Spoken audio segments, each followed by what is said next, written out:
పంటలకు వేసవి దుక్కులు ఎంతో ప్రయోజనకరంగా ఉంటాయి. చాలా మంది రబీ పంటలు కోయగానే పొలాన్ని అలానే వదిలేస్తారు.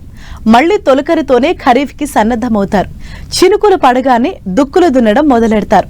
అలా కాకుండా వేసవిలోనే దుక్కులు దున్నడం వల్ల చాలా ప్రయోజనాలుంటాయని తెలియజేస్తున్నారు ఖమ్మం జిల్లా వైరా కృషి విజ్ఞాన కేంద్రం శాస్త్రవేత్త ఫణిశ్రీ.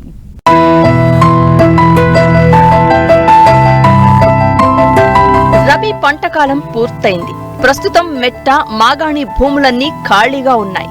ప్రస్తుత తరుణంలో రైతులు కొన్ని యాజమాన్య పద్ధతులను పాటించాలి. ఈ వేసవి 2 నెలల కాలం పొలాలు ఖాళీగా ఉంటాయి కనుక రైతులు తప్పనిసరిగా కొన్ని మెళకువలు పాటించినట్లయితే ఖరీఫ్ లో విత్తే పంటల నుంచి నాణ్యమైన దిగుబడులను పొందవచ్చు. వేసవిలో భూమిని లోతుగా అంటే 25-30 సెంటీమీటర్ల లోతున దున్నుకోవాలి. దీనివల్ల గత పంట అవశేషాలను తొలగించడంతో పాటు చీడపీడలకు సంబంధించిన ప్యూపా దశలను నివారించవచ్చు. అంతేకాదు వేసవిలో అడపాదడపా కురిసే వర్షపు నీటిని పట్టి ఉంచే శక్తి పెరుగుతుంది అంటూ వివరాలు తెలియజేస్తున్నారు ఖమ్మం జిల్లా వైరా కృషి విజ్ఞాన కేంద్రం శాస్త్రవేత్త ఫణిశ్రీ. దాదాపు మనకి ఈ సమయంలో రబీ పంటలన్నీ చేతికి వచ్చేసాయి. ఈ టైంలో పొలాలన్నీ చాలా మటుకు ఖాళీగా ఉంటాయి. అందుకే ముఖ్యంగా మనం ఈ టైంలో చేసుకోవాల్సిన పని ఏంటంటే వేసవి దుక్కులు చేసుకోవటం. వేసవి దుక్కుల ద్వారా మనకి చాలా ప్రయోజనాలు ఉన్నాయి. ఫస్ట్ మనము అడ్డంగా నాలుగు దుక్కి చేసుకున్నట్లయితే ఇప్పుడు పడే మన అడపదడప వర్షాలు ఉంటాయి కదా, అవి కింద ఇంకుకుపోయి నీళ్ళని గ్రహించి తేమ శాతం అనేది పెరిగే అవకాశం ఉంటుంది. తర్వాత రెండోది పురుగుల నివారణ. ఇప్పుడు ఏం జరుగుతుందంటే మొక్కలు మొదల్లో అనేది పురుగులు నిద్రావస్థలో కానీ కోశస్థ దశలో ఉంటాయన్నమాట. ఈ టైంలో మనం ఒకవేళ దుక్కి చేసుకున్నట్లయితే అవి వచ్చే పంటకి చాలా మటుకు కంట్రోల్ చేస్తాయి అన్నమాట. ఇలాగ మనము దుక్కి దున్నటం వల్ల, వేసవి దుక్కులు దున్నటం వల్ల ఇది మనం కంట్రోల్ చేసుకోవచ్చు. ఇంకొకటి ఏంటంటే కలుపు నివారణ. జనరల్గా మనం ఏమంటే గట్లమ్మటి చూస్తాము, కలుపు అనేది చాలా ఎక్కువగా ఉంటుంది. మనం రబీ పంటల్లో కానీ లేకపోతే మన వేసవి పంటల్లో కానీ మన శిలీంధ్రాల వల్ల ఎక్కువ తెగుళ్ళు అనేది ఆశిస్తాయి. ఇవి వచ్చే పంట వేసుకున్నప్పుడు వాటిని నిద్రాస్త లేచి మళ్ళీ వాళ్ళ సైకిల్ అనేది మళ్ళీ కంటిన్యూ చేస్తుంది.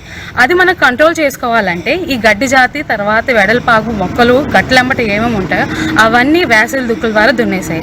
దీనివల్ల మొదటగా ఏం ప్రయోజనం ఉంటాయంటే ఈ మొక్కలన్నీ మట్టిలో కలిసిపోయి మట్టికి ఎంతో కొంత పోషకాలు ఇస్తాయి. తర్వాత రెండోది మనకి ఇక్కడ శిలీంధ్రాలు ఉన్నాయి కదా, నిద్రావస్థలో ఉన్న శిలీంధ్రాలు అవన్నీ ఉన్నాయి కదా, అవి ఎండకి సూర్యరశ్మికి వెళ్ళిపోయి అవి దాని శక్తిని అంటే అది ఎఫెక్ట్ చేసే దేనికైనా ఎఫెక్ట్ చేసే శక్తి అనేది కోల్పోతాయి. ఇది రెండో ప్రయోజనం. తర్వాత ఇప్పుడు వచ్చే కాలువ ఈ టైంలోనే మనము నీళ్లు వదిలే కాలువలు కూడా చాలా మటుకు క్లీన్ చేసుకోవాలి. తీగ జాతి మొక్కలు కానీ గడ్డి మొక్కలు కానీ వెడల్పాగి జాతులు కలుపు మొక్కలు కానీ తీసేసుకుంటే మనం వచ్చే పంటకి చాలా మటుకు మంచి పంటని పొందే అవకాశం ఉంది. తర్వాత శిలీంధ్రాలు కానీ పురుగులు కానీ అవన్నీ కంట్రోల్ చేసుకునే అవకాశం ఉంది. కాబట్టి ఈ విధంగా వేసవి దుక్కులు అనేది చాలా మటుకు మనకి ఉపయోగపడతాయి. రైతులు సాధారణంగా సంప్రదాయ పద్ధతిలో కొయ్య నాగలితో దుక్కులు చేస్తూ ఉంటారు. దీనివల్ల దుక్కులు లోతుగా చేయడం సాధ్యపడదు. కేవలం సాళ్లు మాత్రమే ఏర్పడతాయి. ఈ సమస్యను అధిగమించడానికి రైతులు ఇటీవలి కాలంలో ట్రాక్టర్ కు అమర్చిన గొర్రు లేదా రోటావేటర్ ఉపయోగిస్తున్నారు. వీటితో కూడా ఆశించిన ప్రయోజనం చేకూరడం లేదు. అందుకే వేసవి దుక్కుల కోసం వ్యవసాయ శాస్త్రవేత్తలు రెక్క నాగలి, ఎంబీ ప్లఫ్, డిస్క్ ప్లఫ్ వంటి వాటిని సిఫార్సు చేస్తున్నారు.